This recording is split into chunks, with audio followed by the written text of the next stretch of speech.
ஜோதிஷ் பீடம் எங்க பத்திரிகைலாம் இருக்கோ அங்க ஒரு கிராமத்துல ஒரு பள்ளிக்கூடம். அங்க நடந்து போகவே கஷ்டம், சமத்தரையே கிடையாது. அந்த மாதிரி இடத்துல ஒரு பள்ளிக்கூடம் அங்க. இது எதுவுமேனா பல ஊர்ல பண்ணியிருக்கேன். ஆனாலும் எந்த இடத்துல ரொம்ப ரொம்ப தேவையோ அதை பார்த்து செய்யும்.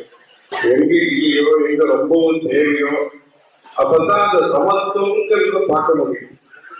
சமத்துவங்கிறது இருக்கிறதையே வளர்த்துருக்கிறது ஒன்றும், இல்லாத இடத்தை கவனிக்கிறதுங்கிறதும் மிக முக்கியம். அந்த காலத்துல இடையாற்றுமொழி பிரிவுல 1886 விஜயநகரத்துல நவராத்திரி பூஜை ஆந்திராவில அங்க ஸ்ரீகாந்தம் விஜயநகரத்துல.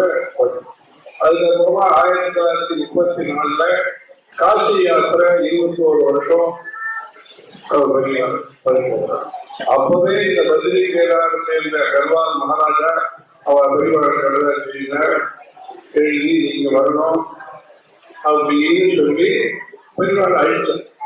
அப்போ விட்டு போன இடங்கள் எல்லாத்தையும் இவ அங்கெல்லாம் சஞ்சாரம் பண்ணி கேதார்நாத் அங்க வசதி கிடையாது, இந்த மாதிரியான வசதியே கிடையாது. அந்த இடத்துல சுவாமியை இவாரே சாரி வெட்டி இவாரே இதுல வச்சுட்டு மடியில வச்சுட்டு அந்த காலம்பரம் போய் அந்த டோலி மாதிரி இதுல சுவாமி தரிசனம் பண்ணிட்டு கேதார்நாத் தரிசனம் பண்ணிட்டு அங்கேயே சந்திரமௌலீஸ்வரர் பூஜை பண்ணி மனுஷா ரொம்ப பேர் இல்லை வச்சு சந்தனம் எல்லாத்தையும் தயார்படுத்தி இருந்தாலும் அங்கேயே தயார்படுத்தி அங்கேயே சந்திரமௌலீஸ்வரர் பூஜை.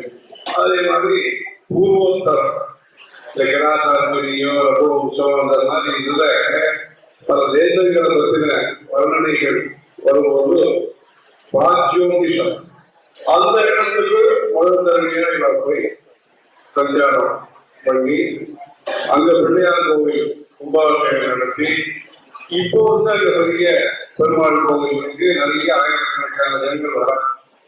ஹர ஹர சங்கர, ஜெய ஜெய சங்கர.